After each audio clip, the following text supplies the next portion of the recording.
Een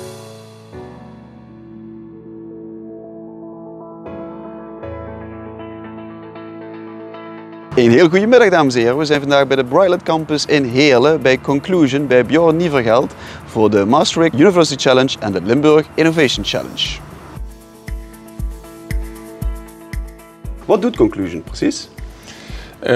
Conclusion Zuid, onderdeel van Conclusion, is een IT-dienstverlener die zich richt op business consultancy, cloud infra en training and development. En waarom die drie pijlers? Omdat wij met die driehoek organisatie in de volledige breedte kunnen helpen.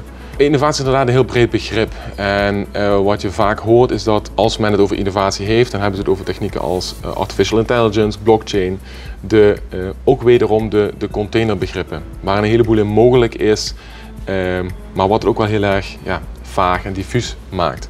Wat wij zelf merken is dat innovatie niet heel erg groot hoeft te zijn, maar het kan ook heel erg klein zijn. Slimmer gaan werken, je processen automatiseren door gebruik te maken van tooling die je al in je bezit hebt, maar waarvan je het potentieel nog niet volledig hebt gebruikt. Dat is ook innovatie. En ze hebben het ook al een keer eerder gezegd van als we puur blijven denken uit de kaders die we hebben, dan komt er niet iets nieuws. En Henry Ford zei dat zelf ook al. Als ik had gevraagd wat de mensen wilden, dan had ik gezegd snellere paarden en was er nooit een auto gekomen. Waarom doen jullie eigenlijk mee aan de challenge?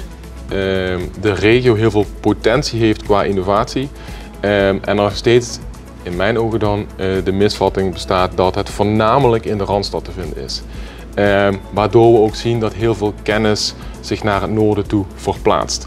We hebben de 4 campussen hier in Limburg, een beetje ook zeg maar zo gelaagd door Limburg opgebouwd.